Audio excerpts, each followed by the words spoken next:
Hello students, in today's video we are going to discuss about arguments against LPG. In the previously we have studied what is LPG policy, what are the advantages of LPG policy. In today's video we shall discuss about what are the drawbacks of LPG policy. Just like every coin has two faces, so every policy has its own advantages and disadvantages. So let us now go through what are the disadvantages of LPG policy. First is loss of economic sovereignty. Now, LPG policies, they lead to competition between domestic business and MNCs, and these MNCs and foreign firms will dominate the business activities due to their better technology, products, service, etc. And gradually what will happen is domestic firms will lose their business to foreign firms.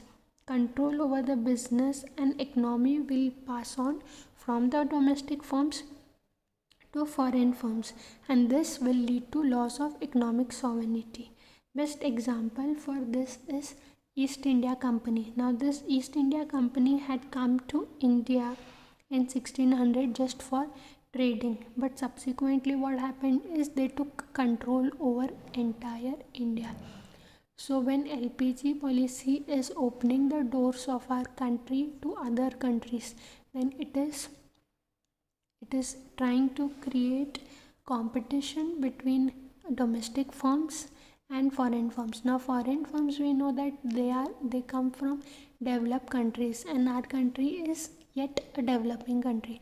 So naturally the goods that they are manufacturing and the technology that they are using for manufacturing the goods will be superior. So our domestic firm will not be in position to compete with superior technology of developing countries, and you can see that our country will slowly lose control over business activities, and again the control will go to foreign firms due to LPG policy. So this is one of the major drawback of LPG policy. Next is dependence on foreign capital and technology. Now developing nations, by default they have to depend upon the technology and capital of developed nations to achieve economic development, because it is difficult for them to have enough financial resources with them to improve their economic activities. If so, compulsorily they will have to depend upon other nations, and they have to depend upon developed nations for the technology, because developing countries cannot spend more amount on research and development. First of all, they have limited funds which they have to utilize for doing their business activities. They cannot afford to spend more money on research and development, but developed countries, they have got enough of funds which they can invest in business activities, which they can invest for innovation, research and development. So developing countries have to just follow the footsteps of developed nation. They cannot be in par with developed countries. Okay, and they cannot match this. Not just that, they cannot even match the standards of developed countries, because they are, as the name says, they are already developed, and and other countries are yet developing. So there will always be a gap between developing nations and developed countries. Okay, so that is another drawback of LPG. Next is policies under pressure of IMF and World Bank. Now as we know that India is a member of IMF and World Bank. Okay, so if you are a member of them, then you are supposed to follow the guidelines that they are providing.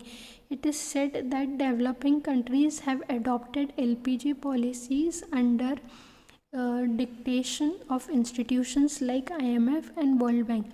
It is said that World Bank and IMF has forced the developing countries to adopt LPG in their country. Liberalization, privatization and globalization policies is adopted by a country under the pressure of World Bank, and this World Bank and IMF, they are dominated and controlled by USA and European countries. So as these countries want, they can manipulate the World Bank and enforce decisions on developing countries like India and others, China and so on. So because and India cannot mold LPG policies as per its requirements. Now every developing country has got its own requirements, and they should be in position to implement LPG policy as per requirements of their own country, but they cannot do so because these terms and conditions are dictated by World Bank. Okay, so that is another drawback of LPG policy, as it is implemented as per World Bank and it cannot be implemented as per the requirements of our country. Next is encouragement to Western culture and consumerism. Another strong opposition to LPG policy is that they destroy the domestic culture and encourage the culture of consumerism, or Western culture is encouraged. The lifestyle of the people of the country will change. Especially in India, in urban and metro cities, you can see people are becoming more modern and Western in their dressing sense, in their food habits, lifestyles. Now you can see people are spending more and more money on comforts and luxuries. Even if they cannot afford, they are taking loan and they are buying more goods and services. Earlier, that was not the case. Earlier, people used to earn just to fulfill their basic requirements, that is food, clothing and shelter. But now you can see there is change in the lifestyle of people are spending more money on comforts and luxuries. Even if you cannot afford to purchase them, you have got EMI and installment facilities by which you have to pay less amount every month and then you can avail goods and services. So all this is the impact of Western culture on the people of the country.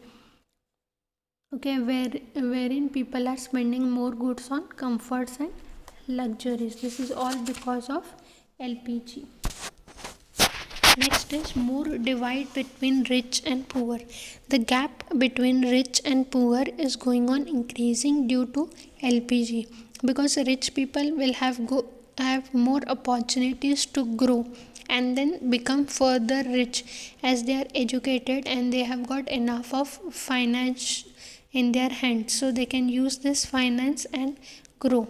But poor people do not have educate opportunities because they have got limited resources, they have got limited education. So the gap between rich and poor is increasing after LPG policies.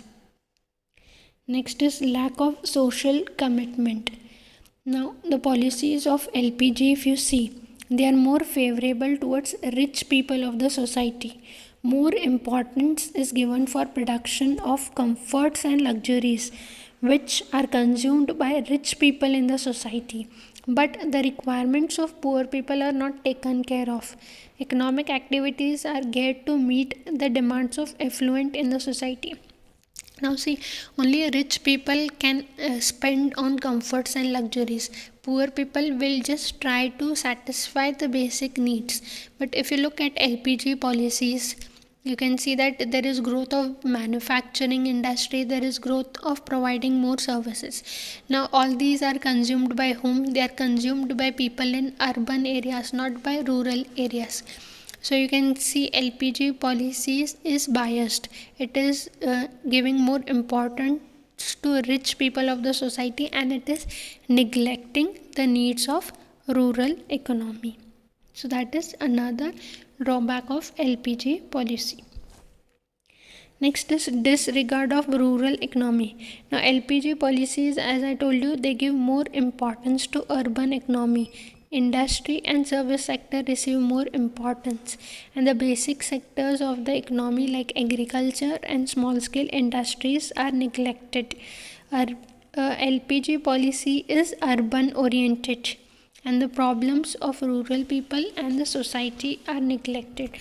So you can say the base or the backbone of our country are villages and agriculture, but LPG policy is completely neglecting small scale industries and agriculture.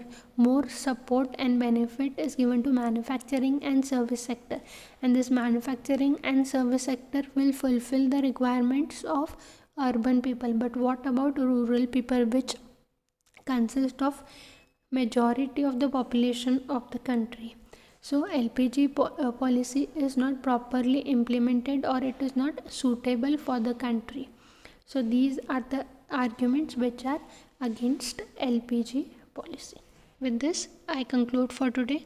Thank you.